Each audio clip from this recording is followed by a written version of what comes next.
Bonjour, bienvenue dans cette conférence au Centre culturel Chibaou. Ce soir, nous sommes dans le cadre d'un colloque de l'Académie des langues kanak qui est intitulé « Quelle place pour les langues kanak en Nouvelle-Calédonie à la sortie de l'accord de Nouméa ?»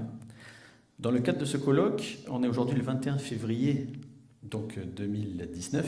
On célèbre aujourd'hui la Journée internationale des langues autochtones. En souvenir ça a été déclaré Journée internationale par l'ONU, en souvenir de 4 étudiants bengalis qui, en 1952, ont été tués par la police au Bangladesh pour avoir osé demander que le bengali devienne une langue officielle. Donc, en souvenir de ces 4 étudiants-là, nous organisons ce colloque sur les langues maternelles et sur les langues kanak, principalement. Nous avons la chance ce soir d'accueillir Valélia Munitoke, qui est chercheur à l'IRD. Donc, le titre de la conférence de ce soir, c'est « Que faire des langues des Outre-mer, de la patrimonialisation à l'éducation plurilingue, les enjeux linguistiques contemporains entre décolonisation et globalisation ». C'est donc le thème de ce soir. Valélia est chercheure, elle travaille principalement sur le lien entre les populations et les politiques publiques. Et donc, je vais la laisser se présenter, mais on est très très heureux de l'accueillir ce soir pour cette conférence. Merci Valélia, je te laisse le micro. Merci, bonne conférence. Merci beaucoup, merci aux organisateurs de ce colloque pour cette invitation à parler dans ce lieu. J'en suis vraiment très honorée et merci à vous d'être ici ce soir. Tu l'as dit Olivier, je travaille principalement sur la relation des usagers au service public. En fait, ce qui m'intéresse, c'est la façon dont le service public accueille les usagers, en particulier les usagers non francophones. Et je travaille dans le domaine de la santé, de la justice. Et mon terrain privilégié d'observation, ce sont les îles Wallis et Futuna. Mais j'ai aussi travaillé un peu à Mayotte. Et ce soir, je vais essayer de prendre une perspective plus globale, qui est celle des Outre-mer dans leur ensemble. Le titre de ma conférence, c'est une reformulation du titre du colloque en réalité, puisque vous posez la question de la place des langues kanak dans les politiques publiques finalement de la Nouvelle-Calédonie dans ces temps qui suivent le référendum du 4 novembre dernier.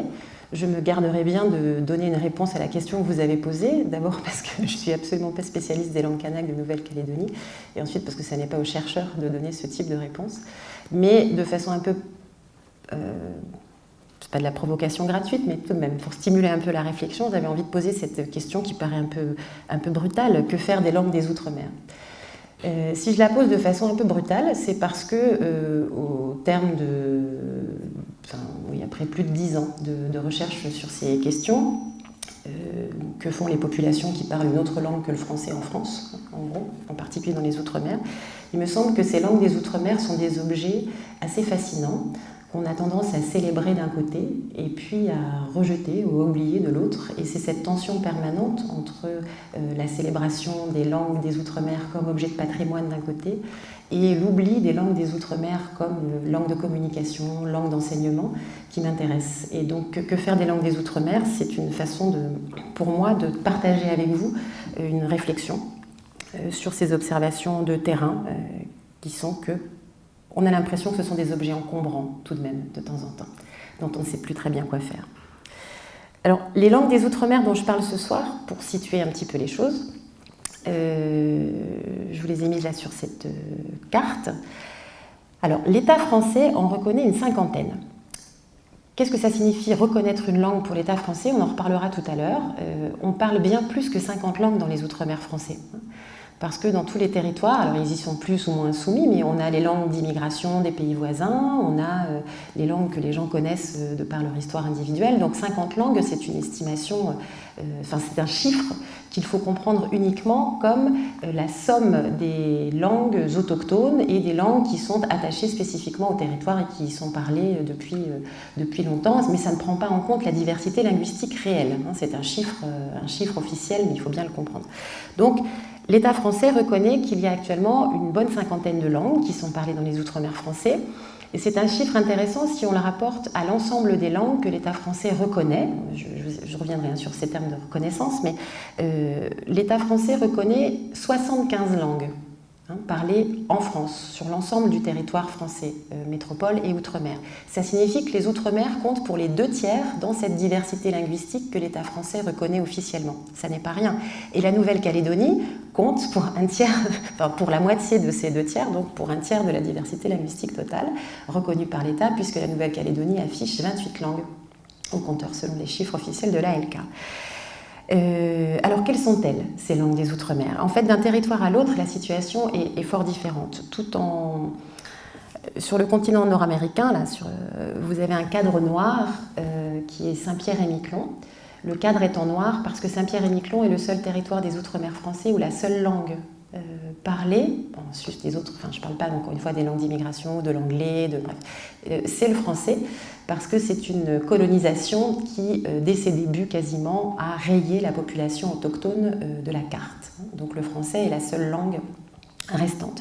Dans les autres territoires, on a des situations contrastées. Alors, j'ai 2 cadres verts, vous le voyez, un sur la zone Caraïbe qui englobe la Guyane, et un dans l'océan Indien, c'est la Réunion. Ces cadres verts, c'est pour signaler la présence de langues en sus des langues autochtones, donc les langues amérindiennes par exemple, pour l'espace guyanais notamment. Dans ces cadres verts, on a des langues créoles.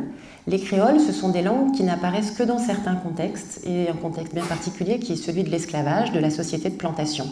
Ce moment particulier de l'histoire a produit des langues qui s'appellent les créoles, et des créoles, il y en a plein dans l'espace français. Donc vous avez le créole martiniquais, le créole guadeloupéen, le créole guyanais, et ça ce sont des créoles à base française, mais il y a des créoles on peut avoir une base qui n'est pas française. C'est le cas notamment en Guyane. Donc, et la Réunion, c'est pareil, il y a le créole réunionnais. Donc on a des langues créoles, mais aussi donc, les langues autochtones qui préexistaient à l'arrivée des colons et de la société de plantation. Et des sociétés de plantation. À Mayotte, c'est un cadre jaune, comme sur l'espace Pacifique, parce qu'à Mayotte, on n'a pas eu d'esclavage, de plantation et d'émergence de créole, donc on a encore les langues autochtones, comme dans le Pacifique, qui étaient là avant l'arrivée du français. Donc à Mayotte, on a 2 langues principales, le maoré et des langues malgaches. Et puis on a évidemment toutes les langues d'immigration d'Afrique de l'Est, mais ça, c'est pas compté. Et puis l'espace Pacifique qui nous concerne un petit peu plus. Alors avec un point rouge sur la Nouvelle-Calédonie, comme en Guyane, ce sont les bagnes que je signale ainsi. Et ça compte, en fait, de signaler qu'on avait des bagnes dans ces deux colonies. Ça crée des espaces sociaux un peu différents et ça a des conséquences sur le plan linguistique. Donc, la Nouvelle-Calédonie, Wallis et Futuna, la Polynésie française, où on a des langues donc, dites autochtones, c'est-à-dire qui étaient là avant la colonisation. Alors cet espace ultramarin, il est très riche du point de vue linguistique, mais toutes les langues, évidemment, ne sont pas transmises et parlées de la même manière d'un territoire à l'autre. Le gouvernement de la Polynésie française a actuellement une politique très volontariste, notamment en matière d'enseignement. Ça n'est pas pour rien, c'est parce que la transmission a été très ralentie, presque stoppée, et que donc on s'est aperçu que les petits Polynésiens n'arrivaient pas à l'école en parlant une langue polynésienne, mais ils parlaient plutôt le français. Si vous prenez Wallis et Futuna à côté, c'est l'inverse. À Wallis et à Futuna, les enfants parlent encore wallisien et futunien quasi exclusivement, dans leur très grande majorité, en arrivant à l'école, et c'est l'école française qui leur apprend le français. Dans les territoires des Caraïbes, c'est encore autre chose. Les créoles, de manière générale, souffrent aussi d'un déficit de transmission qui commence à être de plus en plus marqué, même s'ils gardent une bonne place dans l'espace public. En Guyane, on a une situation très difficile avec des langues qui sont très différentes les unes des autres et des communautés linguistiques qui sont souvent très réduites. Chez les Amérindiens, par exemple, les Wayampi, c'est quelques centaines de locuteurs. Donc on retrouve des choses qu'on évoquait ce matin au colloque, en Nouvelle-Calédonie, avec des langues qui sont représentées par plusieurs milliers de locuteurs, comme le djéou, et d'autres langues qui sont en difficulté parce qu'on n'a plus que quelques dizaines ou quelques centaines de personnes. Bien. Donc les Outre-mer français, c'est une source de diversité linguistique extrêmement importante à l'échelle de la France, et donc c'est un peu moins de 3 millions d'habitants, mais beaucoup de langues différentes. Mais ces langues, qu'en fait-on et que peut-on en faire ? Alors, elles sont intéressantes, ça je vous mets juste, voilà, ça c'est les langues métropolitaines, donc qui sont un peu plus d'une vingtaine. Ça c'est une carte qui avait été diffusée par France Culture. Alors toutes les cartes avec des noms de langues sont susceptibles de faire polémique, donc ne vous attardez pas forcément trop sur les dénominations. On a toujours des groupes qui vont penser que la dénomination utilisée n'est pas la bonne, ou qu'il aurait fallu distinguer une variété supplémentaire en plus d'eux. Donc moi je n'ai absolument envie de fâcher personne, simplement voilà, ça fait partie des cartes qui circulent. C'est juste pour montrer en tout cas que cette diversité linguistique à l'échelle de la métropole, évidemment elle existe. Mais la métropole, ça n'est pas les Outre-mer et inversement, je ne vous apprends rien. Donc la relation aux langues régionales en métropole est assez différente. Et on a des régions telles que la Bretagne, le Pays Basque ou la Corse qui, comme la Polynésie française, ont des politiques assez volontaristes, puisqu'ils ont la possibilité de le faire. Mais les langues d'oïl, l'espace gris au nord par exemple, qui sont considérés comme des dialectes du français, ne bénéficient pas forcément des mêmes actions de promotion et de valorisation dans l'espace public ou à l'école. En revanche, ce sont des langues que le grand public connaît parce que régulièrement elles sont utilisées dans les films comiques pour faire rire. Donc c'est l'accent du Nord par exemple. Donc toutes les langues de métropole, les langues régionales de métropole, ne bénéficient pas non plus du même regard, de la même considération ou du même soutien institutionnel. Les langues frontalières, vous voyez qu'on appelle l'alsacien par exemple, c'est régulièrement confondu avec l'allemand et de la même manière, ça ne fait pas forcément l'objet d'une promotion, d'une valorisation spécifique parce qu'on le considère comme un dialecte de l'allemand, etc. Donc on pourrait parler aussi assez longtemps des langues métropolitaines qui elles aussi ont une situation assez spécifique. Mais revenons aux Outre-mer puisque c'est notre sujet. Les langues des Outre-mer, comme les langues régionales de métropole, entrent dans le même cadre légal. Là, je vous donne 2 articles de la Constitution pour attirer votre attention sur leur formulation. L'article 2 de la Constitution définit entre autres le fait que la langue, donc au singulier, la langue de la République est le français. Et il faut attendre le début des années 2000 pour que soit ajouté l'article 75.1 de la Constitution, qui est donc relativement récent, qui stipule que les langues régionales appartiennent au patrimoine de la France. Donc la reconnaissance par l'État dont je parlais tout à l'heure, elle est contenue dans cet article 75.1. Les langues régionales, donc, elles sont à peu près 75, à peu près 50 en Outre-mer, à peu près 25 en métropole, et elles sont reconnues par l'État au sens où elles appartiennent au patrimoine de la France. Donc à la question « Que faire des langues des Outre-mer ?», l'État a déjà répondu. Il faut les inclure dans le patrimoine français. Ça signifie quoi très concrètement au plan institutionnel ? Ça signifie que ce qui est soutenu du côté des langues des Outre-mer, ce sont des actions de promotion ou de valorisation en termes patrimoniaux, c'est-à-dire qu'on les considère comme des objets culturels, mais ça explique pourquoi aussi la question de l'enseignement plurilingue est aussi difficile à mettre en place. Parce qu'en réalité, à partir du moment où vous considérez les langues comme des objets de patrimoine, vous pouvez envisager leur transmission, mais de façon assez réglée, et pour parler clairement, vous n'en faites pas des langues d'enseignement, par exemple. Il ne s'agit pas d'utiliser ces langues pour enseigner. Le Code de l'éducation reprend, en fait, se situe dans la lignée de l'article 2, qui est que la langue française est celle de l'État, de l'institution, et donc on enseigne en français. Donc, il est important de poser ce cadre et ce distinguo dès le départ, parce qu'on comprend ensuite, en tirant les fils, pourquoi, en pratique, on a autant de mal à faire en sorte que ces langues, justement, des Outre-mer ne soient pas que de simples objets patrimoniaux, voire folkloriques. Donc, il y avait patrimonialisation dans mon titre, parce que, justement, la patrimonialisation, c'est un excellent mouvement, qu'il ne s'agit absolument pas de dénigrer.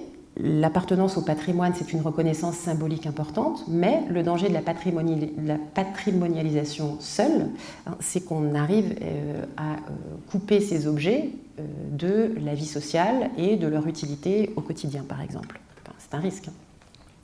Alors, la réponse des Corses à ce type de distinction entre langue de la République et objet de patrimoine, c'est ça, par exemple. Donc ça, c'est Jean-Guy Talamoni en 2015. Peut-être que vous vous en souvenez, en fait, il y avait eu cette altercation publique entre le Premier ministre de l'époque, Manuel Valls, et donc le président de l'Assemblée territoriale de Corse, Jean-Guy Talamoni, parce que Jean-Guy Talamoni s'était exprimé en Corse à l'Assemblée territoriale de Corse. Ça avait été repris par les médias, et il avait été rappelé à l'ordre par le gouvernement, justement parce qu'il avait utilisé une langue autre que le français dans un cadre institutionnel. Et les Corses, comme vous le savez peut-être, demandent depuis des années la co-officialité de la langue corse, donc aux côtés du français, mais vous voyez que le cadre constitutionnel ne le prévoit pas et ne le permet pas. C'est le droit des militants que de demander la co-officialité. Et donc, voilà, la langue de la Corse, c'est le corse. J'aime bien cette formulation parce que ça a le mérite d'être clair. Et vous voyez qu'en fait, c'est une reprise de la langue de la République et le français. Et la langue de la Corse, c'est le corse. Voilà. Donc, c'est une réponse, mais qui n'est pas suivie d'effets institutionnels. Voilà. Alors, ça nous renvoie au fait, qui me paraît vraiment important, que les Outre-mer doivent vivre comme la métropole dans un cadre défini qui est ce qu'on peut appeler le monolinguisme d'État. La France fait partie des pays qui ont défini une langue officielle et une langue d'État. Et donc l'État français est monolingue. Donc je reviens sur ce cadre parce qu'en fait, il est souvent mal compris. Et ça donne lieu en pratique à des choses qui sont parfois dommageables justement aux populations non francophones ou aux populations multilingues. Comment comprendre ce monolinguisme d'État, le fait que la langue de la République est le français ? On s'aperçoit que les gens ont des interprétations concurrentes de cet article. Alors, l'interprétation à minima, et en fait c'est la bonne interprétation. Ce que signifie cet article 2, c'est simplement que l'État s'exprime en français. C'est la signification de cet article 2. Vous ne pouvez pas demander à l'État de parler une autre langue que le français. L'État parle en français. Les documents officiels sont systématiquement produits en français. C'est le sens du monolinguisme d'État. Mais le problème, c'est que sur le terrain, les fonctionnaires qui travaillent dans les Outre-mer, par exemple, mais parfois aussi les populations ultramarines elles-mêmes, on s'aperçoit que les gens ont une autre interprétation, que j'ai appelée à maxima, c'est-à-dire qu'elle est bien plus envahissante, celle-ci, elle est bien plus exigeante. Les gens comprennent l'article 2 de la Constitution quasiment comme il est interdit de parler d'autres langues en France. Ça n'est absolument pas le sens du monolinguisme d'État. Le monolinguisme d'État définit simplement l'obligation pour l'État de parler une seule langue, alors, et du coup l'obligation pour les usagers de la comprendre, mais vous pouvez produire des documents officiels en France dans une autre langue que le français à partir du moment où il existe une version en français. Mais rien n'interdit de traduire, rien n'interdit dans les services publics que les gens s'expriment dans leur langue si la personne derrière le guichet parle leur langue, par exemple. Et vous avez entendu comme moi cette phrase « on est en France, on parle français » ou « en France, on parle français, il faut parler français », etc. Cette interprétation-là, qui est très répandue et qui permet toutes sortes de discriminations et de création d'inégalités, elle est fausse, c'est une interprétation fausse de ce qu'est le monolinguisme d'État. Et mon travail de recherche, moi, questionne justement ce que devient le monolinguisme d'État à l'épreuve des faits, et les Outre-mer nous fournissent une situation intéressante, puisque les Outre-mer sont donc largement plurilingues, avec, là encore, c'est contrasté d'un territoire à l'autre, mais dans les Outre-mer, on a une partie importante de la population qui est non francophone, ou peu francophone. Pour reprendre le cas de Wallis et Futuna, qui est celui que je connais le mieux, les recensements... le chiffre a tendance un petit peu à augmenter parce que la population vieillit, mais en gros, la proportion de Wallisiens et de Futuniens qui se déclarent non francophones lors des recensements, c'est à peu près 25%. C'est presque une personne sur 4. Donc c'est pas mal quand même. Donc la question qui se pose avec ce monolinguisme d'État, une fois qu'on l'a défini à minima, ce qui est la bonne façon de le définir, ça pose quand même la question de l'accessibilité linguistique du service public. Puisque l'État ne parle que français, le service public ne parle que français. Et donc la question qui se pose, c'est comment font les usagers à partir du moment où on ne leur propose un service public qu'en français. Alors ce qu'il faut comprendre, c'est que la seule exception qui est faite en France actuellement, c'est dans les cours de justice. La justice est un service particulier, puisque les procédures légales ne peuvent pas être valides si les intéressés ne comprennent pas ce qui leur est reproché ou ce qui les implique dans la procédure. Donc, si vous êtes jugé en France, vous pouvez demander dans tous les cas de figure, quelle que soit votre origine, que vous soyez ultramarin ou n'importe quoi, vous pouvez demander à avoir un interprète. Et c'est le seul moment où l'État s'astreint lui-même, d'ailleurs, à vous fournir un service linguistique, c'est-à-dire on vous donne la possibilité de vous exprimer dans votre propre langue et d'avoir une traduction vers votre propre langue du français. C'est le seul endroit. Et ça n'est pas par bonté d'âme ou par charité, c'est simplement parce que sinon la procédure n'est pas valide. Bon, c'est heureux qu'il existe cette disposition. Ce qui m'intéresse moi en regardant les Outre-mer, c'est qu'on s'aperçoit que les besoins réels débordent largement celui du cadre de la justice.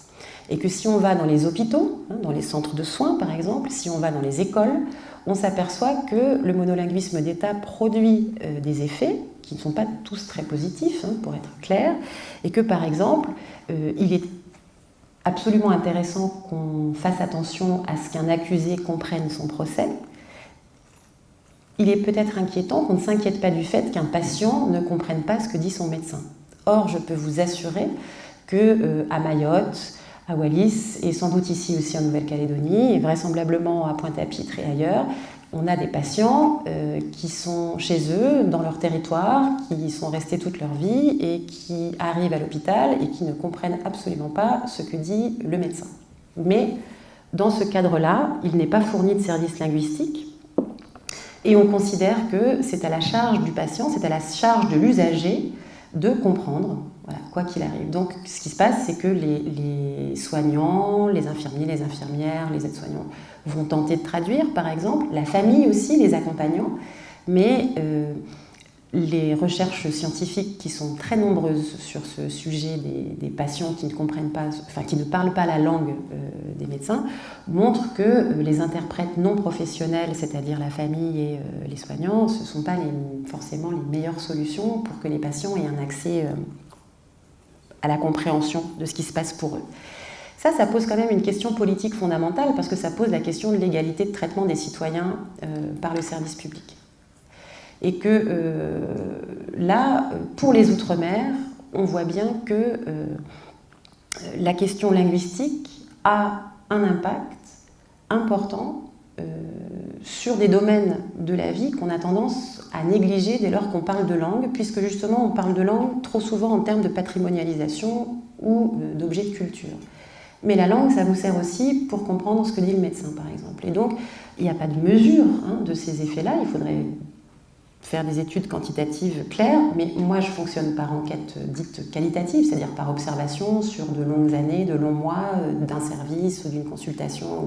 Et je peux vous assurer que l'observation montre clairement, je ne suis pas la seule à le dire d'ailleurs, que la question linguistique, elle pose un vrai problème politique d'égalité, égalité aux soins, égalité d'accès à l'éducation, et que ces questions-là, malheureusement, restent trop souvent dans l'ombre, parce que la question patrimoniale prend le dessus. Alors, je ne suis absolument pas là, encore une fois, pour descendre, surtout pas ici, ce serait malvenu, mais comprenez bien le propos. Il ne s'agit pas de dire que la patrimonialisation ou le fait de faire des langues des objets de culture, c'est une mauvaise chose, pas du tout, mais les langues des Outre-mer, en particulier, bien plus que les langues métropolitaines dont je parlais tout à l'heure, sont toujours des objets, des langues de communication quotidienne. Voilà. Et on a... Alors, ça aussi, c'est la faute des linguistes. Vous allez voir, je critique aussi les linguistes, j'en ai pour tout le monde dans ma présentation. Notamment en sociolinguistique, ces dernières années, on s'est trouvé totalement fasciné par le plurilinguisme. Alors, le plurilinguisme, c'est magnifique, c'est merveilleux.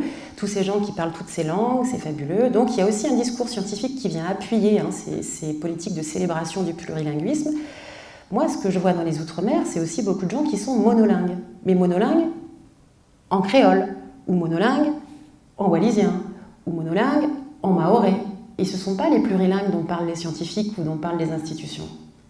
Ce sont des non-francophones qui sont monolingues dans leur langue. Mais leur langue est systématiquement minorée ou oubliée, et on oublie quel impact ça peut avoir sur leur vie quotidienne. Voilà, c'est dans ce sens-là que je parlais.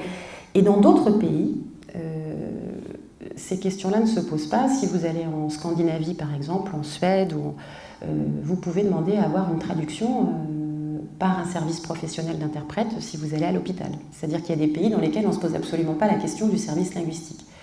En France, ça n'est pas mis en place, et notamment ça n'est pas mis en place dans les Outre-mer, alors que les Ultramarins sont des citoyens français, et c'est cette question-là que je veux poser. Voilà.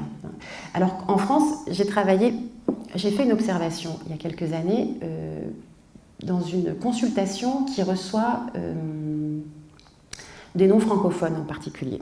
Soit des touristes, soit des migrants nouvellement arrivés, soit, enfin bref, c'est des gens... Et eux, enfin ça dépend de l'hôpital, hein, eux avaient un téléphone avec lequel ils pouvaient appeler des interprètes selon la langue demandée. Donc on voit bien qu'il y a des initiatives localisées. Voilà, il suffit qu'il y ait un chef de service qui dise « Ah, c'est important qu'on puisse traduire », ça peut se faire. Mais on n'a pas une politique publique menée à l'échelle du pays qui prenne en compte les besoins linguistiques et notamment les besoins linguistiques des Outre-mer. Et les populations ne le demandent pas forcément non plus. Voilà. Donc on va à l'hôpital, on accompagne les patients et on traduit et on s'arrange comme ça. Voilà. Mais il y a d'autres pays, enfin, la comparaison est toujours intéressante, il faut toujours regarder ce qui se fait ailleurs, dans lesquels la question se pose totalement différemment et l'interprétariat, notamment dans le domaine de la santé, ça fait partie des choses courantes sur lesquelles on ne se pose pas de questions. Mais pas en France. Voilà. Alors, pourquoi pas en France? Eh bien parce qu'on touche un tabou ici, qui est qu'il y aurait en France des Français qui ne parlent pas français. Et en fait, on peut enlever le point d'interrogation. Oui, il y a des Français qui ne parlent pas français. Sauf que voilà un sujet dont on a bien du mal à parler. Moi, j'ai compris ce sur quoi je voulais travailler à la fin de ma thèse, quand j'ai compris qu'en fait, mes grands-parents étaient des Français qui ne parlaient pas français. Et de pouvoir me le formuler comme ça a été une découverte incroyable. Et vous voyez, 10 ans après, j'y suis encore. Parce que je pense que là, on tient quelque chose. La raison pour laquelle le service public, par exemple, ne propose pas d'interprétation systématique, notamment dans les Outre-mer, là où on en aurait le plus besoin, c'est parce que les Outre-mer viennent... Alors, après la métropole, hein, parce que les Bretons sont passés par là, les Corses sont passés par là, etc. Je n'oublie pas nos collègues de métropole. Mais les Outre-mer posent cette question fondamentalement taboue qui est y aurait-il des Français qui ne parlent pas français? Et comme la réponse est oui, évitons le sujet. Parce que dès qu'on commence à dire qu'on pourrait être français sans parler français, on fait planer le spectre inquiétant de la décohésion nationale. La raison pour laquelle on a une langue nationale et une langue unique, c'est parce que l'idée qui sous-tend ce choix, c'est que, et ça c'est très très clair dans les écrits post-révolution française, c'est dit de façon explicite, l'idée c'est qu'il faut une langue susceptible de rassembler la communauté nationale. C'est la raison pour laquelle l'État s'exprime dans une seule langue, de telle sorte que tous ses administrés se sentent appartenir, se sentent dépendre de la même autorité. Et donc, il y a derrière cette idée que si jamais on parle une autre langue que le français, et surtout si on ne parle pas français, alors la communauté nationale se délite. Alors c'est une idée qui paraît logique sur le papier, qui est bien plus que sur le papier d'ailleurs, comme je le disais, hein, qui produit des effets sociaux assez importants.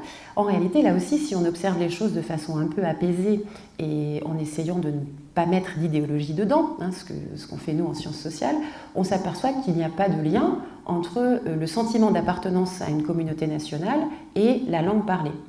Si je reprends l'exemple encore une fois des Wallisiens, qui sont ceux que je connais le mieux, je pourrais vous présenter un grand nombre de personnes âgées à Wallis et à Futuna qui ne parlent pas un mot de français, mais qui sont extrêmement fiers, par exemple, que leur petit-fils soit dans l'armée française et participer à telle ou telle opération, et parfois même y ait perdu la vie.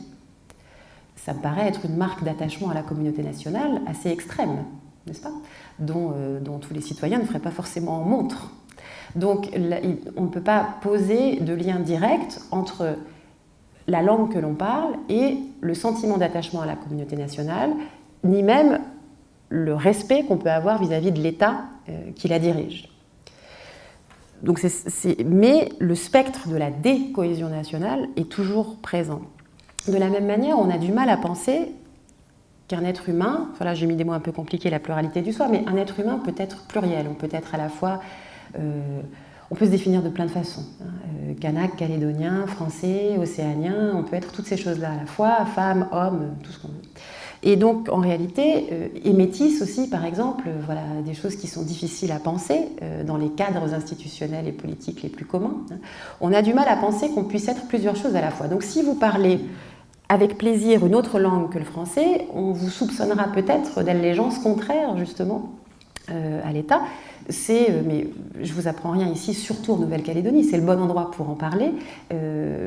La promotion des langues des Outre-mer est toujours soupçonnée d'accompagner la promotion de désirs indépendantistes. Hein, et c'est toujours ce qui plane au-dessus. Et donc, qui dit indépendantisme dit décohésion nationale. Enfin, tout ça se tient. Et encore une fois,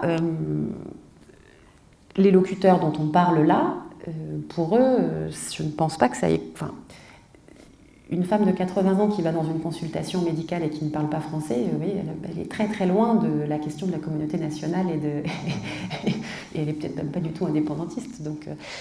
Mais c'est parce qu'on considère les langues à la fois comme des objets de culture et à la fois comme des objets qui définissent l'identité nationale. Mais ce que je dois dire comme chercheur en sciences sociales, c'est qu'on est là strictement dans des constructions idéologiques. C'est-à-dire qu'il y ait un point de vue pratique au fait que l'État ne parle qu'une seule langue et qu'on se mette d'accord pour que les documents soient accessibles dans une langue, pourquoi pas. Je pense qu'on pourrait aussi en traduire plus, ça ne ferait pas de mal. Mais en tout cas, l'idée que votre identité nationale, votre respect, votre intégration dans la communauté nationale ne se construit que par une langue, ça me semble être une idéologie qu'on peut facilement démonter par les faits et par l'observation. Mais c'est très fort comme idée.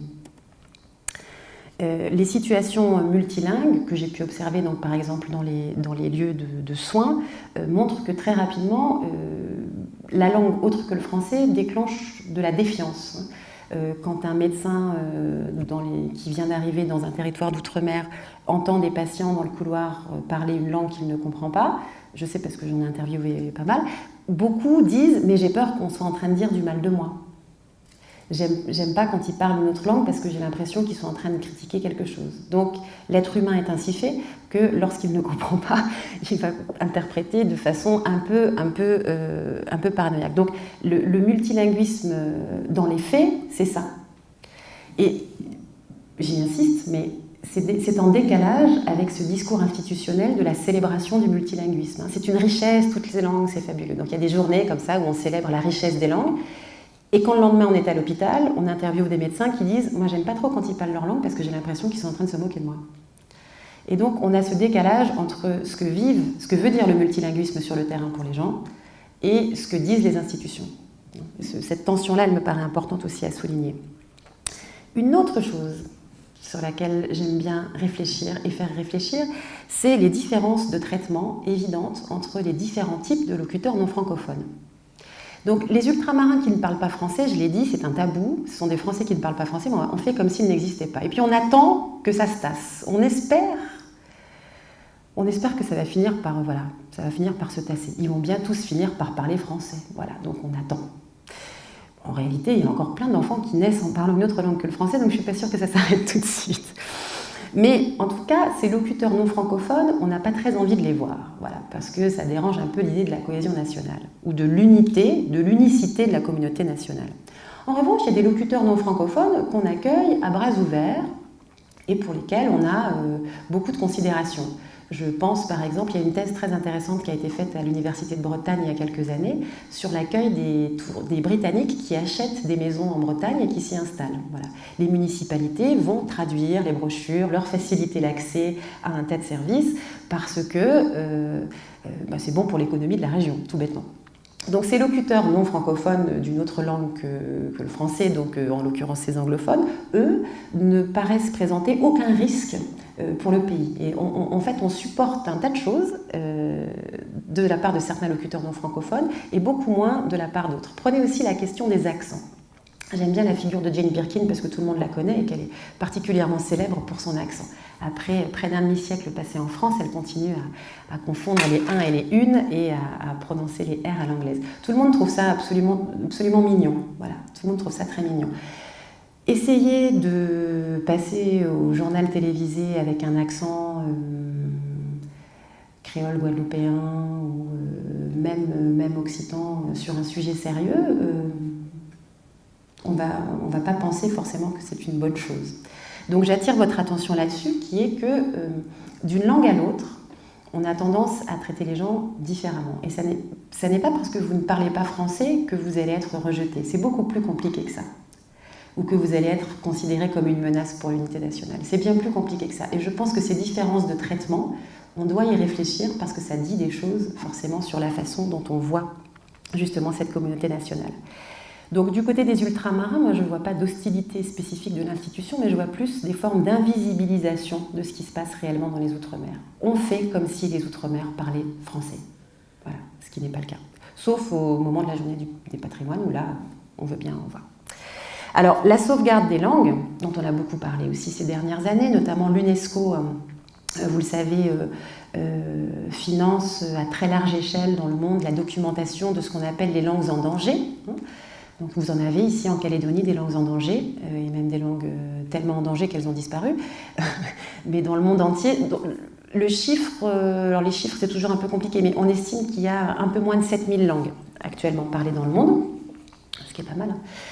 Et donc un certain nombre de ces langues sont dites en danger. Donc les langues en danger, ou en tout cas la sauvegarde des langues, le fait de les considérer comme du patrimoine et de les valoriser et de les conserver tant qu'elles sont parlées, ça, c'est un discours de très forte adhésion au plan idéologique. C'est-à-dire que je n'ai encore rencontré personne qui me dise « Oh non, il ne faut pas sauver les langues en danger ». Enfin, à la limite, il y a de l'indifférence, mais je n'ai jamais rencontré un militant contre la sauvegarde des langues en danger. Voilà, ça n'existe pas. À la limite, les gens, ils sont indifférents.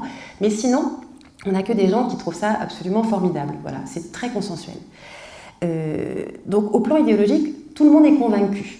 Il suffit de voir un reportage avec le dernier locuteur d'une langue qui est très âgé, etc. Et tout le monde est très ému, très touché. Et puis après, il y a cette phrase habituelle qui est que quand un vieux disparaît, c'est toute une bibliothèque qui brûle. Et voilà. Et après, donc, on a cette tristesse ensemble de perdre une partie du patrimoine mondial. Donc tout le monde est d'accord. Au plan pratique, c'est plus compliqué. C'est-à-dire que tout le monde est d'accord, mais il ne se passe pas grand-chose forcément derrière. Et moi, du coup, il me semble qu'avec ces langues en danger, on est dans une situation un peu comparable avec les discours qui se passent en ce moment au sujet du climat ou de l'environnement. C'est-à-dire que tout le monde est absolument d'accord. Alors là, ce n'est pas les derniers locuteurs, mais c'est les derniers ours blancs sur la banquise qui fondent. Vous savez, ils sont 3 millions sur leur morceau d'iceberg, là, ils sont à la dérive. Puis après, on vous montre des dauphins avec des sacs en plastique dans l'estomac. Donc tout le monde est absolument révulsé sur le moment. Donc on a des émotions très fortes dans l'instant, une empathie avec la situation, mais on n'a pas de modification durable des comportements. Les États étant les premiers fautifs, je ne vous refais pas l'histoire de la COP, mais nous-mêmes, comme consommateurs et comme citoyens, on n'est pas absolument... Donc on est capable de verser une larme devant l'ours blanc à la dérive sur sa banquise qui fond, et dans le même temps d'allumer la climatisation dans le 4x4 en jetant la canette par la fenêtre. Oui, c'est un peu ça. Et avec les langues, c'est un peu ça aussi. C'est-à-dire que c'est terrible, il faut les sauver, mais bien sûr, continuer. C'est terrible, pourquoi est-ce que les gens ne parlent plus leur langue? Et en même temps, quand on envoie les enfants à l'école, il faut qu'ils apprennent à parler français, et puis le reste, c'est pas très grave. Donc, il y a cette tension, à la fois au plan collectif et au plan individuel, cette contradiction même entre le soutien à des actions de conservation, de préservation, voire de revitalisation des langues disparues, et en même temps, une adhésion très forte, en pratique, à la langue majoritaire. Je me mets dans le même panier, je donne de leçons à personne, parce que on est pétri de ces contradictions. Et puis il y a autre chose aussi dont on parle moins, mais je pense que ça vaut aussi pour les Outre-mer, et ce serait une partie de l'explication, à mon sens, du manque d'intérêt en pratique pour la valorisation ou la revitalisation de certaines langues, c'est que ce discours de sauvegarde des langues en danger, il est fabuleux, mais il reste peu audible dans des contextes socio-économiques ou politiques dans lesquels les préoccupations dépassent largement la question des langues. Et pour le dire très clairement, à Mayotte par exemple, où une part significative de la population n'a pas du tout accès à l'eau potable, la priorité pour les gens que vous rencontrez dans les bidonvilles ou dans les habitats précaires, c'est pas tellement d'avoir une académie de la langue mahoraise. Ça leur passe totalement au-dessus. Et ils ont bien raison, parce que leur principale préoccupation, c'est est-ce qu'ils vont avoir de l'eau potable pour leurs enfants le lendemain, et est-ce que leurs enfants vont avoir à manger. Voilà. Et ça, c'est une situation qui est valable dans un tas d'autres pays dans le monde, dans lesquels des scientifiques vont documenter des langues. Alors maintenant, ils essayent d'être un tout petit peu plus conscients, mais quand même, ce sont des actions de documentation qui, certes, ont une valeur intellectuelle, scientifique, patrimoniale, mais ce que j'aime bien dire, c'est que c'est bien de sauvegarder les langues en danger, mais les humains en danger, c'est bien aussi de les sauvegarder. Et c'est vrai que dès lors qu'on met ces choses-là en balance, les langues paraissent de peu d'intérêt. Alors, ça répond un peu à une remarque très intéressante qui a été faite ce matin. Du coup, c'est cet intellectuel d'origine nigériane, Kwame Anthony Appiah, qui a écrit ça en 2005. C'est une phrase que je trouve très très forte. Alors, il ne l'a pas écrit spécialement pour la sauvegarde des langues en danger, mais pour l'ensemble en fait de la patrimonialisation des cultures. Il dit cette chose très perturbante, mais assez stimulante, je trouve, qui dit « Nous ne pouvons pas demander aux autres, c'est-à-dire pas à moi, aux autres de maintenir la diversité des espèces au prix de leur autonomie individuelle. Nous ne pouvons pas exiger que d'autres gens nous fournissent un musée culturel pour que nous en fassions le tour. » Dit clairement, je ne peux pas ne parler que français toute la journée, envoyer mes enfants à l'école française et éventuellement leur apprendre l'anglais, parce qu'être bilingue en anglais et en français, c'est bien. Et en même temps venir en Calédonie en disant aux gens qui vivent dans des conditions matérielles pas toujours très satisfaisantes, justement en tribu, leur dire « Continuez à parler leur langue, c'est vraiment bien ce que vous faites. J'adore votre langue, le plurilinguisme, c'est super, il ne faut surtout pas la perdre, c'est vraiment important. » Décemment, et c'est là où on parle d'éthique, décemment, on ne peut pas faire ça. Si on n'est pas capable soi-même de maintenir la diversité linguistique qui appartient à notre histoire, et on a tous une histoire de diversité linguistique d'où qu'on vienne, puisque je l'ai rappelé tout à l'heure, les métropolitains eux-mêmes ont tous une histoire de j'avais un grand-père qui parlait le breton, ma grand-mère venait du Berry, le voisin parlait occitan. On a tous une histoire de diversité linguistique quand on est français, quelle qu'elle soit. Mais si on n'est pas capable pour soi, pour ses enfants, pour sa famille, pour son entourage, de défendre l'idée d'un maintien justement de ces langues autres que c'est des jolis objets pour la journée du folklore, on ne peut pas demander notamment aux ultramarins de continuer à parler leur langue à tout prix. Ça n'est pas éthique. On ne peut pas demander aux autres ce qu'on n'est pas capable de faire soi-même. Et j'insiste là-dessus parce que ce matin a été dite une phrase très forte aussi au sujet justement des langues qui sont en train de disparaître en Nouvelle-Calédonie. Quelqu'un disait est-ce qu'on doit continuer à documenter des langues qui sont en train de disparaître, et ces langues sont en train de disparaître parce que les gens qui les parlent et qui pourraient les parler là ne veulent plus les parler. Et c'est une question politique et éthique qui est très forte et qui est rarement posée justement par les programmes de sauvegarde des langues en danger qui font ce bille en tête en disant c'est de la culture, c'est le patrimoine mondial de l'humanité, il faut le sauver. Si les gens eux-mêmes, qui, comme il a été dit ce matin, sont les dépositaires légitimes de ce patrimoine, si les gens eux-mêmes ne veulent plus le parler, ne veulent plus le transmettre à leurs enfants, alors est-ce qu'on a le droit de leur imposer pour créer ce musée culturel dont parle Kwame Anthony Appiah, qui nous réjouirait parce que voilà, ce serait bien de pouvoir se distraire un petit peu de temps en temps quand on en aurait envie. Ce sont des questions difficiles, mais qu'il faut poser. Donc pour faire le point sur ce qui se passe sur les langues des Outre-mer, si on fait le tour un petit peu des différents discours qui sont tenus et du type d'arguments qui sont avancés. Donc, si je reprends un peu ce que j'ai dit, il y a des arguments d'abord de nature politique, et alors, qui sont contradictoires. On a d'un côté l'idée qu'il faudrait soutenir ces langues, continuer à les parler, les promouvoir, parce qu'elles sont associées à l'idée d'une souveraineté autochtone. Alors, selon les contextes, mais ça vaut quand même pour l'ensemble des Outre-mer, elles participent aussi d'une forme de réparation post-coloniale. C'est particulièrement le cas en Nouvelle-Calédonie, qui est quand même le seul territoire dont la colonisation a été reconnue et qui est engagé dans un processus de décolonisation. Et ce qui est très intéressant, c'est que cet argument politique autochtoniste, il est souvent articulé à un argument psychologique, qui est celui de l'estime de soi, et qui entre pleinement justement dans le processus de réparation. On répare l'humiliation et l'interdiction par la promotion. Ça, c'est l'argument politique. Et évidemment, il s'oppose à ce dont je discutais tout à l'heure, c'est-à-dire que le problème de la République française, c'est que sa communauté nationale est définie par une langue unique. Et que donc, si vous voulez promouvoir autre chose, vous êtes... Bon, je vous refais pas vous le connaissez par cœur, je ne vous refais pas l'argumentaire. Mais on a aussi en circulation des arguments d'ordre pédagogique. Ça, ils sont un peu plus nouveaux. La linguistique appliquée, elle s'intéresse à ces questions didactiques depuis longtemps, depuis les années 50 à peu près. Mais on va dire que c'est sur les 3 dernières décennies que les Outre-mer ont été plus particulièrement pris comme objet d'étude et qu'ont commencé à émerger des études spécifiques sur le plurilinguisme dans les Outre-mer et à l'école notamment. Alors, les arguments pédagogiques, c'est pareil. Ils fonctionnent dans un sens et dans l'autre. Les chercheurs sont très clairs. Eux, ils disent l'enseignement plurilingue peut être, donc la prise en compte des langues locales, clairement, peut être un remède à l'échec scolaire. Mais les enseignants, les parents d'élèves, enfin, j'en parlais tout à l'heure, ont tendance à penser que ça pourrait être au contraire un facteur d'échec. Et si l'école républicaine s'est faite uniquement en français jusqu'à présent, c'est justement parce qu'on a pensé que c'était essentiellement un facteur d'échec et qu'il fallait absolument les effacer. Et clairement, c'est pas clair pour la majeure partie de la population. Et les chercheurs ont beau répéter depuis 3 décennies, moi y compris, que ce serait très bien d'avoir les langues locales à l'école, c'est pas aussi simple. Donc je reparle de l'éducation juste après, parce que c'est un gros morceau. Les arguments économiques, ça, ils sont intéressants. Parce que les langues des Outre-mer, évidemment, comme les langues régionales métropolitaines, et comme quasiment toutes les langues du monde. Je vous ai dit, il y en a à peu près 7000 dans le monde. Mais quand on parle de langues, en fait, on parle d'une dizaine de langues, les grandes langues de communication internationale.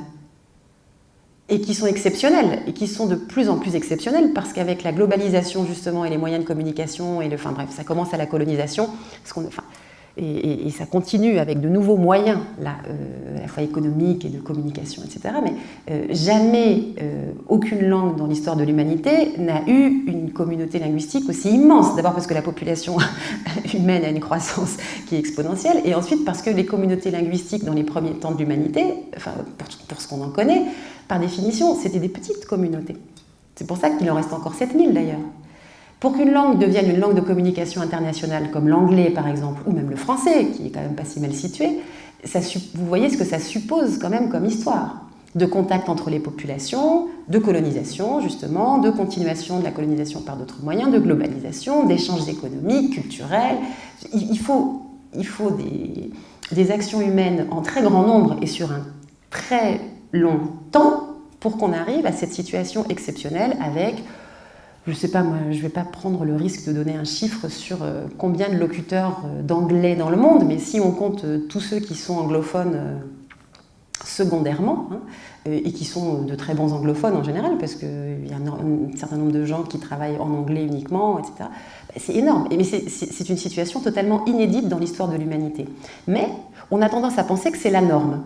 Et en fait, le tour de magie qui a été opéré, c'est que du coup, tous ces gens normaux, qui parlent des langues qui ne sont parlées que par quelques centaines ou quelques milliers ou quelques dizaines de milliers ou un petit million de locuteurs, pensent que leur langue n'est pas normale, qu'elle est toute petite, qu'elle est condamnée à disparaître et qu'elle n'est pas suffisamment forte pour se maintenir. Alors que l'histoire de l'humanité, c'est ça. Et que les langues, c'est ni l'anglais, ni le français, qui sont les langues, ni l'espagnol. Mais vous voyez le lien avec la colonisation quand même. Et ni même le mandarin, ni même... On parle toujours des Chinois en disant le mandarin, mais c'est pareil, il y a une diversité linguistique en Chine qui est extrêmement importante. Le mandarin, l'hindi, comme les grandes langues de colonisation, ont pris une place, elle aussi, très importante en termes numériques, mais ça tient là encore à des facteurs d'explication qui ont trait à la démographie, à l'histoire du pays, mais ce sont des situations exceptionnelles. Donc en réalité, les langues des Outre-mer sont comme quasiment la quasi-totalité des langues du monde, c'est-à-dire que les 6990, en gros, auxquelles on ne pense pas, parce qu'on n'en connaît même pas le nom, elles sont présentées comme des langues sans valeur sur le marché. Mais vous voyez quand même que du coup, la majorité est minoritaire. C'est intéressant quand on voit les choses comme ça, non ? La majorité des langues sont des langues minoritaires. L'immense majorité des langues sont des langues minoritaires. Et elles sont considérées par les gens qui les parlent comme sans valeur sur le marché. Sans valeur sur le marché, c'est-à-dire que si nos enfants parlent ces langues, ils ne trouveront jamais de travail. Quel que soit l'endroit dans le monde, c'est le même raisonnement qui est fait. Un parent, c'est un parent. C'est ce qu'on trouve de façon internationale. Mais là encore, c'est intéressant, ça me paraît être assez contradictoire avec ce discours consensuel qui est, on l'a entendu beaucoup aussi aujourd'hui, et c'est une formule quasi obligée. Les langues, c'est une richesse. Il faut savoir, c'est une richesse ou ça n'a pas de valeur. Alors, elles sont toujours considérées comme une richesse au plan symbolique, mais elles sont toujours considérées, ces langues, comme étant incapables de mener à la richesse, la vraie, celle-là. La richesse en monnaie sonnante et trébuchante. Alors cet argument économique, il me paraît intéressant, parce que bon, soyons clairs, c'est vrai que je ne suis pas certaine qu'il y ait un bassin d'emploi extrêmement développé à l'échelle internationale en géo. C'est vrai, on ne va pas raconter n'importe quoi. Mais il y en a ici sans doute. Il y a peut-être des cas. Bon. Ce qui m'intéresse dans ce discours, c'est qu'on a tendance à invisibiliser, là encore, des dynamiques qui sont précoloniales et notamment dans des zones géographiques particulières. Prenez l'ère polynésienne, par exemple, qui est extrêmement étendue. La colonisation fait qu'on a toute une partie de l'ère polynésienne qui est maintenant anglophone, hein, les Samoa, les Tonga, la Nouvelle-Zélande, etc. Et puis une petite partie qui est francophone. Alors c'est la Polynésie française et puis Wallis et Futuna. En 2013, il s'est passé quelque chose de très intéressant sur le territoire des îles Wallis et Futuna, c'est qu'ils ont reçu toutes les îles du Pacifique pour les mini-jeux du Pacifique. Et donc se sont retrouvés à Wallis, qui est une toute petite île, hein, ça fait 20 km sur 10, il y a 10 000 habitants et presque 4 000 à Futuna, mais enfin c'est quand même tout petit. Se sont retrouvés là d'un seul coup pendant plusieurs jours des gens qui venaient de toutes les îles du Pacifique. Les témoignages qui m'ont été donnés à la suite de ces mini-jeux sont absolument géniaux, c'est-à-dire que des Wallisiens se sont rendus compte qu'ils pouvaient communiquer avec des Tongiens. Au début, ils essayaient de parler anglais, sauf qu'il y avait assez peu de Wallisiens, là, enfin, les gens qui se parlaient, qui étaient à l'aise en anglais. Donc ils ne pouvaient pas utiliser les langues héritées de la colonisation. Les Tongiens ne parlaient pas français et les Wallisiens ne parlaient pas tongien. Mais les Tongiens ont colonisé Wallis au XVe siècle. Et les langues sont très proches. Alors, ça fait un peu comme un français et un italien qui se parlent. On ne comprend pas absolument tout. Mais au bout d'un moment, on voit ce qui se ressemble. Et donc on bidouille. Et on y arrive. Et donc l'intercompréhension entre langues apparentées, ça fait partie des choses aussi que l'histoire coloniale, justement, a contribué à rendre invisible. Et en fait, je mets ça dans les arguments économiques parce qu'il me semble que quand on parle d'arguments économiques en disant ces langues minoritaires ne servent à rien, on oublie aussi qu'en fait, on pourrait raisonner dans d'autres cadres que ceux dans lesquels on raisonne. Ça ne sert à rien si on pense qu'effectivement, le seul destin des enfants, c'est d'aller en métropole pour faire des études. Oui, là, peut-être qu'il y a peu de chances pour qu'ils aient de quoi les utiliser. Mais si on commence à penser la mobilité des enfants, non pas uniquement vers la métropole, ce qui est le principe des Outre-mer, mais dans une zone géographique plus large, qui est la sienne propre, on entre dans des logiques qui sont totalement différentes. Et je le fais ici de façon provocante, de façon volontaire, hein, mais je pense qu'on devrait réfléchir à l'argument économique d'une autre manière. Je ne suis pas sûre qu'on arrive à le renverser, mais je pense que ça vaut le coup d'y réfléchir. Et puis les arguments dits linguistiques, ça je le mets entre guillemets parce que ce ne sont pas des arguments linguistiques, ce sont des faux arguments linguistiques, ce sont des arguments politiques en réalité, mais c'est présenté comme des arguments linguistiques. Alors ça m'inquiète plus parce que ce sont des arguments qu'on retrouve produits par les populations ultramarines elles-mêmes, et par les locuteurs eux-mêmes. Il en a été question aussi un petit peu ce matin. On a d'un côté un mouvement donc qui dit, toujours le même, il faut sauvegarder nos langues, il faut continuer à les parler, il ne faut pas qu'elles se perdent. Et en même temps, quand des locuteurs plus jeunes, issus de la diaspora, nés en métropole, ou pour les Wallisiens en Nouvelle-Calédonie, ou pour bref, commencent à parler leur langue, il y a de fortes chances pour qu'on leur fasse des commentaires assez peu agréables, soit sur leur accent, soit sur leur choix de vocabulaire, soit sur le fait qu'ils mélangent le français et la langue locale. Alors, sur les réseaux sociaux, mais ça c'est valable pour toutes les langues. Vous savez qu'il y a toujours sur les réseaux sociaux ces gens qui ne répondent pas vraiment au commentaire qui a été fait, mais qui signalent que le type a oublié un accent circonflexe ou un trait d'union ou qui ne sait pas écrire. Enfin, le jeu linguistique sur les réseaux sociaux, c'est assez intéressant quand même. Donc les langues des Outre-mer n'échappent pas aussi à ces critiques. Donc les langues des Outre-mer, ça c'est une nouveauté technologique invraisemblable. On n'a jamais autant écrit les langues des Outre-mer que maintenant. Merci les réseaux sociaux. C'est-à-dire que les jeunes qui n'ont pas appris à écrire leur langue à l'école l'écrivent quand même sur Facebook. Ça ne les dérange pas, ils ne se posent pas la question. Et donc on communique en langues ultramarines sur les réseaux sociaux mais évidemment sans aucun type de normes, puisque ces langues ne sont pas enseignées à l'école en général. Donc on écrit comme on l'entend, en général ça marche, parce que la graphie, pas dans toutes les langues, mais ça marche. Alors on ne les enseigne pas toutes à l'école, c'est pas exactement vrai, parce que là encore une fois, elles sont assez inégales entre elles. Bref, il y a des créoles qui bénéficient de plus de... il y a des langues qui bénéficient de plus d'enseignement que d'autres, les langues polynésiennes, etc. Il y a un CAPES de créole qui explique aussi qu'il y ait des locuteurs qui soient plus formés à l'écrit, etc. Mais quand même, on décourage les nouveaux locuteurs assez souvent. Et ça aussi, ça me paraît être tout à fait contradictoire avec ce discours enthousiaste et trop facile. Donc on dit qu'il faut sauver les langues, et en même temps, quand les gens essayent de les parler, on leur rappelle que non. Ils ne sont pas très bons, ils devraient arrêter, ils devraient plutôt parler le français, ils devraient arrêter de mélanger.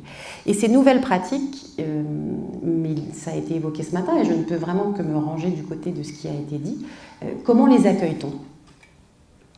La réponse, si on veut être en accord avec ce discours de préservation des langues locales, ce serait qu'il faudrait les accueillir de la bonne manière, c'est-à-dire de façon enthousiaste. Si on les rejette, et si on enferme effectivement les langues des Outre-mer dans leur statut de patrimoine intangible qui n'évoluera jamais et qui est associé à une dimension quasi sacrée, je pense que ces langues qui sont déjà en situation relativement fragile, pour toutes les raisons qu'on a évoquées avant, ne manqueront pas d'être encore plus fragilisées. Mais encore une fois, je ne donne de leçons à personne, je me contente de souligner des contradictions dans les comportements et les discours. Et donc, très vite, je consacre quand même un tout petit passage à l'enseignement plurilingue parce que, comme chercheur, ça fait partie des sujets qui sont irritants. Voilà. Parce que c'est un idéal toujours remis à plus tard. Tout le monde en parle, mais personne ne le fait vraiment. Je généralise, mais quand même, les actions sont assez peu nombreuses et assez peu efficaces. Du côté des élèves, pourtant, c'est très simple. L'enseignement plurilingue, et en particulier apprendre à lire et à écrire dans sa langue maternelle, il ne faut pas être chercheur en sciences de l'éducation pour le comprendre, c'est plus facile d'apprendre à lire et à écrire dans sa langue maternelle avant d'apprendre une autre langue. Ça, je pense que l'intuition que chacun peut avoir sur le sujet est bonne. Et pourtant, dans les Outre-mer français, un très grand nombre d'enfants n'apprennent toujours pas à lire et à écrire dans leur langue maternelle. Voilà, c'est tout. Alors que pour eux, c'est simple, ça faciliterait les apprentissages, et puis ça la valoriserait aussi. Voilà, ça leur éviterait de penser que leur langue ne sert à rien et que leur grand-père parle une langue qui ne sert à rien. Mais les parents d'élèves ne sont vraiment pas clairs sur le sujet, on en a parlé tout à l'heure, mais je le répète, c'est toujours la peur de la langue qui ne sert à rien pour l'avenir. Donc en fait, même pour certains parents, si vous enseignez les langues locales à l'école, vous dévalorisez l'institution même de l'école, qui ne doit pas s'abaisser à enseigner les langues maternelles. Au contraire, elle doit promouvoir le français parce qu'on veut que les enfants réussissent et c'est par le français qu'ils vont réussir. Pour l'institution, on l'a déjà dit, c'est facile. De toute façon, il y a une seule langue nationale, une seule langue d'enseignement. C'est inscrit dans le Code de l'éducation. Et le plurilinguisme, voilà, c'est toujours soupçonné de. Donc, on est très frileux, malgré ce qu'on veut bien dire. Et pour les enseignants, c'est encore pire. Parce que les enseignants sont pris dans toutes les contradictions qu'on a évoquées tout à l'heure. Et eux-mêmes, alors on peut en rire parfois quand on les interviewe, mais certains enseignants savent bien qu'eux-mêmes vont, dans le discours, promouvoir l'enseignement des langues locales, en pratique, ne pas s'y livrer, et puis scolariser leurs enfants dans des écoles uniquement francophones. Voilà. Les enseignants sont des personnes comme les autres, mais pour leur pratique, en tout cas, ils sont, notamment dans les Outre-mer, dans des difficultés assez grandes, parce qu'ils doivent réfléchir à l'enseignement de langues qui sont minorées, et qu'ils sont les réceptacles des pressions d'absolument tout le reste des acteurs. À la fois des enfants, qui sont assez demandeurs en général, des parents, qui ne sont pas toujours très demandeurs, eux, et puis les pressions de l'institution qui imposent un programme et une langue d'enseignement particulière. Et les chercheurs là-dedans, je ne m'oublie pas. Et c'est la raison pour laquelle je voulais d'ailleurs dire ça, parce que je pense que c'est important de pouvoir critiquer sa propre pratique. Donc me voilà. Du coup, que font les chercheurs dans les Outre-mer ? Eh bien, ils font perpétuellement de l'expérimentation. C'est ce que j'appelle la rhétorique de l'expérimentation. Puisque tout le monde résiste et puisque personne ne veut vraiment asseoir le changement qui serait, on enseigne une bonne fois pour toutes, on décide d'enseigner une bonne fois pour toutes les langues maternelles aux enfants, et puis on décide aussi de les enseigner à tout le monde. C'est de façon très forte ce qu'a fait la Polynésie française, par exemple. Vous avez un volume horaire hebdomadaire obligatoire en primaire, ça vaut pour tout le monde. Ça vaut pour tous les élèves. C'est pas simplement enseigner le tahitien aux petits tahitiens. Ce sont des langues qu'on enseigne, point. Alors, comme les chercheurs ont du mal à faire passer cette idée, alors qu'ils défendent plutôt l'idée d'un enseignement en langue maternelle, parce que donc c'est tous les bénéfices cognitifs et d'apprentissage dont on parlait tout à l'heure, eh bien ils sont condamnés à faire de l'expérimentation. Et moi, je peux dire comme chercheur que j'ai participé à ce genre de choses, mais que je refuse actuellement de faire des expérimentations, justement. Je reparticiperai à un protocole langue maternelle dans l'éducation quand ce sera installé pour de bon. Mais je pense, comme scientifique, que c'est mon devoir de dire que c'est toujours bien les expérimentations, sauf que ces expérimentations-là qui consistent à dire est-ce que c'est mieux d'apprendre à lire ou à écrire dans sa langue maternelle, les résultats sont obtenus depuis très longtemps. Donc c'est pas honnête de dire qu'il faut faire de l'expérimentation. Après, on peut faire de l'expérimentation sur autre chose, pour tester autre chose, c'est-à-dire est-ce qu'il y a une bonne méthode, est-ce qu'il y a une bonne manière de le faire, comment est-ce qu'on intègre ensuite la deuxième langue, la langue majoritaire, à quel moment est-ce que c'est plus efficace pour les enfants d'intégrer la langue majoritaire, etc. Et là, on peut faire des expérimentations. Mais l'expérimentation qui consiste à dire est-ce que c'est bien ou pas de parler les langues locales dans les Outre-mer, je souhaite me retirer de ce genre de choses parce que je pense que les résultats, on les connaît. On les connaît, mais la rhétorique de l'expérimentation, malheureusement, c'est le seul discours qui reste aux chercheurs, à cause de toutes les tensions et toutes les contradictions que j'évoquais tout à l'heure. Et donc, ma dernière diapositive est lamentable parce qu'il y a 4 mots, mais en plus, ils sont... on peut les compléter. Ce que j'ai essayé de dire pendant tout ce temps, c'est qu'il y a un discours sur les langues et qu'il ne faut pas s'arrêter à ce discours sur les langues. Parce que ce discours sur les langues, c'est toujours le même. C'est toujours celui consensuel de « nous aimons nos langues, préservons-les, sauvons-les ». Ce que j'ai essayé de montrer pendant tout ce temps-là, c'est qu'en réalité, en pratique, on n'est absolument pas prêt à suivre ce qu'on dit et d'une manière générale, on a même tendance à faire exactement l'inverse de ce qu'on défend. Comme pour les petits ours blancs sur leur banquise. Et que donc je pense que faire des langues des Outre-mer, pour reprendre ma question de tout à l'heure, il faut faire justement. Et en parler, peut-être que c'est satisfaisant, ça plaît à tout le monde, mais en réalité c'est à la pratique maintenant qu'il faut s'attaquer, puisque les discours sont relativement consensuels et que la pratique est en revanche, elle, relativement absente. Donc il faut les parler, ces langues, il faut les écrire aussi, il faut les traduire. On a parlé tout à l'heure de sous-titrage des œuvres culturelles. On peut sous-titrer en français des œuvres qui sont faites dans d'autres langues, par exemple, ou les traduire aussi, ou les mettre en regard dans un livre bilingue. Et c'est ce qu'elle fait à Bambensa, par exemple, récemment ici. On peut les enseigner aussi, on peut les utiliser aussi comme langue d'enseignement. Et là, les territoires sont inégaux en termes de marge d'action, mais un territoire comme la Nouvelle-Calédonie, par exemple, a une marge d'action quasi totale là-dessus. Moi, j'ai assisté dans le public anonyme au vote du projet éducatif du territoire en 2016 au Congrès. Moi, j'attendais un débat sur les langues, une inscription dans le marbre, voilà, de la place des langues comme langue d'enseignement. Ça n'a pas eu lieu. Enfin, pas autant que ce que je pensais. Donc la question de l'enseignement, il faut quand même y revenir parce que c'est en formant des petits locuteurs, et notamment à l'école, qu'on maintient la possibilité pour les enfants de parler la langue aussi. L'environnement familial, il est primordial, mais il n'est pas non plus suffisant. Et puis il faut créer, on a parlé de chansons tout à l'heure, ça fait quand même partie des meilleurs moyens de diffusion et de valorisation des langues. Donc ça, on retombe dans la question de la patrimonialisation. C'est le patrimoine vivant, le soutien à la création artistique. Mais il faut aussi créer des nouveaux termes, etc. C'est ce que font les académies. Donc vous voyez, je ne suis absolument pas en décalage par rapport à tous ces travaux qui sont faits. Mais je voulais simplement attirer votre attention là-dessus, sur le fait qu'un discours consensuel a émergé dans les dernières décennies autour de la préservation et de la patrimonialisation, mais que les pratiques sont malheureusement en décalage avec ce discours et que la question politique maintenant qui se pose, c'est que souhaitent vraiment les populations, que souhaitons-nous faire avec nos langues ? Parce que s'il s'agit juste de continuer à parler et à les célébrer pour ne rien en faire, je pense qu'il vaut peut-être mieux changer de discours et parler d'autre chose. Voilà. Et donc c'est une vraie question politique. Et j'en ai terminé.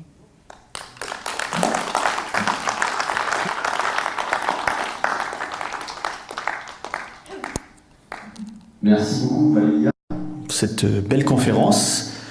On va passer, si tu le veux bien, à un moment d'échange un peu avec le public, avec des réactions. Alors on sera obligé d'utiliser ce micro, parce que voilà, c'est par rapport à la télé. Donc le micro est ouvert si vous avez des questions, des réactions.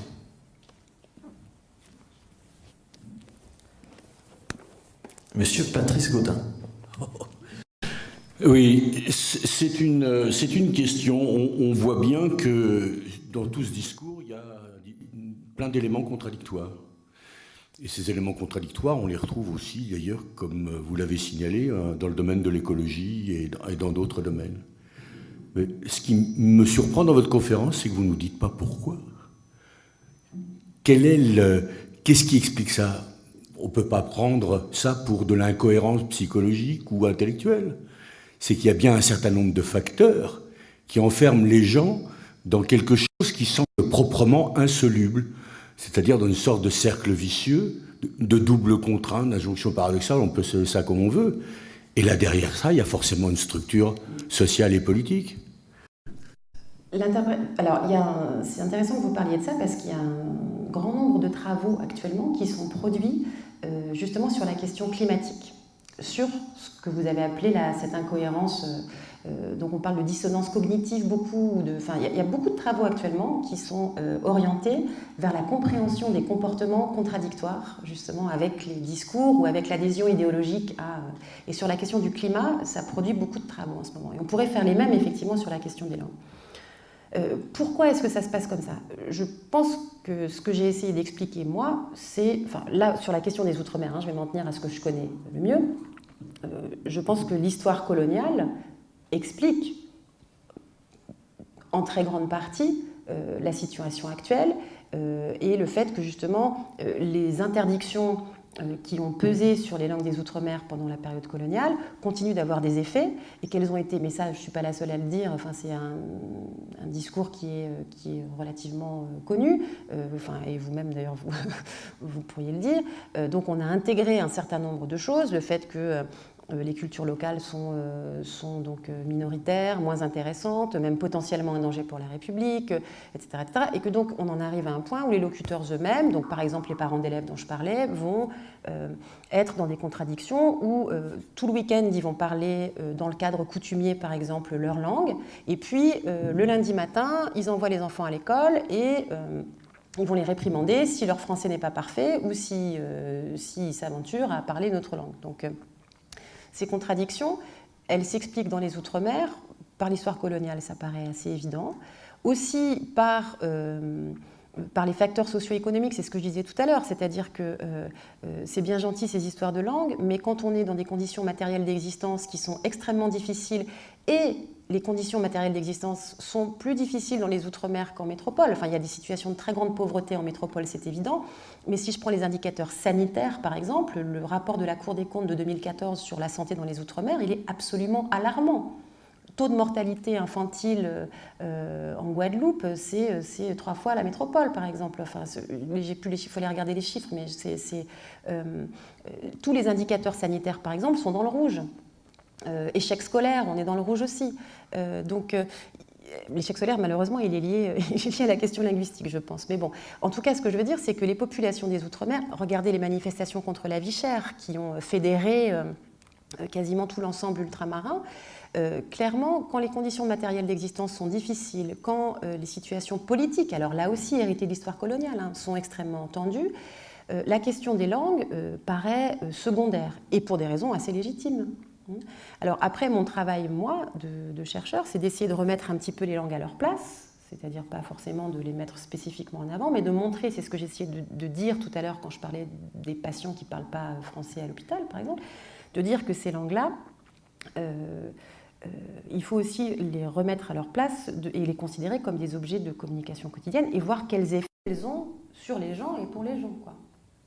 Et que donc là, ces conditions socio-économiques, il faut les prendre en compte, mais prendre aussi en compte l'impact des langues, ou de la non-maîtrise du français sur les situations concrètes que traversent les gens. Mais un facteur donc des facteurs d'explication, il y en a plusieurs. Il me semble que là, j'ai essayé d'en évoquer au moins deux, parce qu'après, on tire le fil, si vous voulez. Quand les parents d'élèves disent « c'est normal, je veux le meilleur pour mon enfant, je veux qu'il parle français », on peut difficilement aller contre. On voit bien pourquoi. En même temps, ce que moi j'ai vu à Wallis, par exemple, c'est des enfants qui arrivent en fin d'école primaire en étant peu francophones ou pas francophones, ce qui n'est absolument pas étonnant. Vous aurez demain la conférence de Jean-Émile Gombert qui travaille plus précisément sur ces questions psycholinguistiques et d'acquisition, ce qui n'est pas mon cas, mais franchement, quand on vous a imposé une nouvelle langue à l'âge de 6 ans, qu'à l'âge de 9 ans, vous ne soyez pas encore complètement... C'est vraiment pas étonnant, d'autant qu'à 9 ans, vous êtes encore très jeune, et votre propre langue maternelle, vous apprenez encore à en maîtriser un tas de subtilités. Donc, c'est pas étonnant qu'il y ait des enfants à la fin du primaire à Wallis qui parlent, ou à Futuna d'ailleurs, qui parlent pas ou peu français, ou mal français, comme on dit. Sauf que ces enfants-là, il y en a parmi eux qui sont excellents en mathématiques. C'est un cas vrai dont je suis en train de vous parler. J'ai récupéré ce témoignage-là en novembre quand j'ai fait de la formation d'enseignant à Wallis et je peux vous assurer que j'étais particulièrement choquée. Donc c'est un cas réel d'un enfant excellent en mathématiques, mais à la fin du CM2, il ne parlait pas suffisamment français pour rentrer au collège. Vous savez où il est parti cet enfant ? En classe SECPA, qui est un dispositif qui n'est absolument pas fait pour accueillir les non-francophones, c'est un dispositif qui est fait pour accueillir les enfants en très grande difficulté d'apprentissage, pour un tas de raisons, pour des raisons soit cognitives, de handicap, ou des difficultés sociales importantes, etc. Donc il y a plusieurs raisons pour lesquelles on peut se retrouver en SECPA, mais dans les textes fondateurs de la SECPA, il est bien marqué que ce n'est pas un dispositif pour les élèves non francophones. Ben là, je vous présente un cas où cet enfant qui n'a absolument aucun problème d'apprentissage, et même qui à son âge a le profil d'un excellent élève en mathématiques, qui est prometteur, eh bien, on lui interdit l'école, la voie classique, parce qu'il ne parle pas français, et parce que le collège, du coup, ne peut pas l'accueillir. Est-ce que vous ne croyez pas quand même qu'à Wallis et à Futuna, où les enfants parlent tous wallisien en entrant à l'école, on pourrait essayer d'avoir un dispositif au collège où on continue d'accueillir un peu les enfants, à leur donner des cours de maths en wallisien ou en futunien? Enfin, il me semble quand même que ce ne serait pas totalement scandaleux. Parce que quand les parents d'élèves me disent « mais moi j'aimerais bien que mon enfant il ait une bonne situation ensuite », bon, d'accord, moi ça je peux comprendre ça. Mais regardez cet élève qui est très bon en mathématiques. Pour faire des mathématiques, il n'y a pas tellement besoin de parler français. Si on continue à lui expliquer les mathématiques dans sa langue, et qu'il est vraiment très très bon en mathématiques, on peut continuer à lui apprendre le français après. Et puis, là je vais être très provocatrice. Mais si un jour il devient chercheur, comme moi, c'est pas en français qu'il va faire ses communications. C'est assez rare qu'on fasse des communications en français. Il va toutes les faire en anglais de toute façon. Donc il faudra de toute façon lui apprendre une troisième langue. Mais en tout cas, on lui aura permis de se développer et de développer ses compétences en mathématiques dans sa langue. Donc, vous voyez, ça c'est un cas qui m'a particulièrement choquée. Et là, on comprend très bien la logique et de l'institution et des parents d'élèves qui vont dire « Ah oui, non, mais c'est normal, s'il ne parle pas français, il ne peut pas aller au collège. » Pas les parents de cet enfant d'ailleurs en particulier, mais les effets sont quand même délétères sur les gens et sur les populations. Parce qu'ensuite, on va se plaindre à l'échelle locale, dans les Outre-mer. Dans tous les Outre-mer, c'est le même discours, mais on n'a pas un vivier suffisant pour recruter les gens. C'est pour ça qu'on est obligé de faire venir des gens de l'extérieur, etc. Les gens ne sont pas assez formés. Oui, certes, mais la question linguistique, elle joue beaucoup, justement, dans la constitution de ce vivier. Et que si on fait échouer les élèves dès les premières années de leur scolarité au motif que leur maîtrise du français n'est pas suffisante, on se prive effectivement d'un bon nombre de talents. Et encore une fois, le problème, c'est qu'on est extrêmement sévère. Vous m'excusez parce que je n'aime pas parler des choses que je ne connais pas. Et là, j'étais en mission à Wallis encore récemment en novembre, donc j'ai tous ces exemples en tête, mais transposés au territoire qui vous fait le plus plaisir, parce que je pense que de toute façon, c'est à peu près comparable. Mais je vous donne des exemples vécus et réels, mais du coup, c'est pas pour ne parler que de Wallis, c'est juste parce que c'est ce que je connais le mieux. Si vous parlez à des Wallisiens qui ont entre 60 et 75 ans, par exemple, et qui sont passés par l'école missionnaire, la plupart d'entre eux sont parfaitement francophone, mais dans un français châtié à l'oral comme à l'écrit. Pour la plupart, moi j'ai été extrêmement surprise de leur poser la question, ils ne parlaient pas un mot de français avant l'âge de 9 ans, 10 ans, jusqu'à 15 ans. J'ai eu un témoignage de quelqu'un qui m'a dit ne pas parler un mot de français quasiment jusqu'à ses 15 ans. Et maintenant, il a une maîtrise du français qui est absolument impeccable. Ça pose des questions, y compris aux chercheurs en acquisition. Ça nous pose des questions. Ça signifie qu'actuellement, le credo pédagogique actuel, c'est qu'il faut que les enfants à l'école française parlent parfaitement français. Alors, s'ils ne le font pas dès l'âge de 6 ans dans les Outre-mer, il faut qu'en tout cas, à la fin du primaire, ce soit acquis. Mais c'est d'une sévérité extrême, puisqu'en réalité, les processus d'apprentissage et tout le processus cognitif derrière met bien plus de temps que ça. Et que si on interroge encore une fois ces gens, ces locuteurs qui n'ont parlé que leur langue maternelle jusqu'à un âge extrêmement avancé, pour certains jusqu'à l'adolescence, on voit bien que ça ne leur a ensuite posé aucun problème d'apprendre le français et ensuite de faire des études. Pour la plupart, d'ailleurs, ils sont allés à l'université. Alors que les nouvelles générations qui sont passées par ce système uniquement d'école publique avec une obligation d'apprendre à lire et à écrire uniquement en français dès l'âge de 6 ans, les chiffres de l'échec scolaire sont massifs. Donc la réalité, c'est qu'on est en train de produire de l'échec scolaire à grande échelle en demandant à des enfants des choses qui sont sans doute pas possibles en réalité. C'est-à-dire qu'ils maîtrisent parfaitement le français et uniquement le français à la fin du primaire. Et leur compétence dans leur langue maternelle n'est jamais évaluée. Ça aussi, vous voyez, ça fait partie des signes très forts de la minoration des langues des Outre-mer. Moi, vous voyez, ce qui m'inquiète, c'est ça. Et je parlais de locuteurs non francophones tout à l'heure. Alors, on reprochera jamais à un ultramarin de parler français. S'il ne parle pas sa propre langue, ce n'est pas un problème. À partir du moment où il parle français, c'est très bien. Mais un enfant qui ne parlerait que sa propre langue à la fin du primaire, ça, c'est pas bien. Et on ne va jamais essayer de savoir s'il est bon dans sa propre langue. C'est-à-dire qu'on va toujours évaluer la compétence en français, comme si c'était la seule... Enfin, c'est pas comme si, parce que c'est la seule langue qui compte. Mais si dans les Outre-mer, on commençait à évaluer la compétence en langue maternelle de la même manière qu'on évalue le français, on changerait aussi les perspectives des parents d'élèves. Parce que si sur les bulletins scolaires, il y avait très bon à l'oral en français, mais très moyen à l'écrit, en revanche à l'écrit, c'est parfait dans la langue maternelle, vous voyez, ça change la perspective. Ah, mon enfant il est bon là, voilà, dans sa langue maternelle, il est très bon, et il est meilleur que le voisin d'ailleurs. Le voisin, il est meilleur en français, mais le mien, vous voyez, parce que les parents, ils réagissent comme ça, ils fonctionnent comme ça. Et en fait, la non-valorisation des langues des Outre-mer, elle est visible aussi dans cette absence d'évaluation.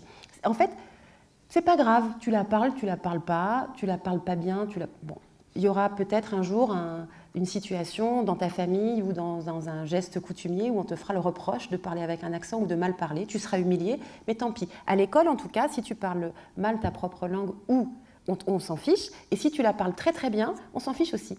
Ça ne te rapportera rien. Et en fait, on ne félicite pas non plus les petits locuteurs parfaitement bilingues, parce que là, je parle des élèves qui ont des difficultés, mais il y a aussi des petits bilingues extraordinaires, ou même des petits trilingues à la fin du primaire, qui sont excellents dans leurs deux langues. Et le problème, c'est qu'on ne les félicite que pour le français. Et on n'évalue jamais leurs compétences dans leur langue. Alors qu'ils savent faire des choses avec, pourtant. Je suis un peu partie, j'ai un peu dérivé. Mais vous voyez, en tout cas, les explications, elles sont difficiles à tirer, quoi. Mais ça prouve que c'est peut-être pas l'histoire coloniale, mais toujours la structure coloniale. C'est-à-dire, elle est toujours là. Et que l'interprétation n'est pas à minima, elle est toujours à maxima. Ah oui, mais vous avez bien compris ça, oui. Oui. Compris par l'État. Oui, mais alors, c'est là justement où la question est intéressante, c'est que... ce qui est intéressant, c'est qu'en fait, l'État,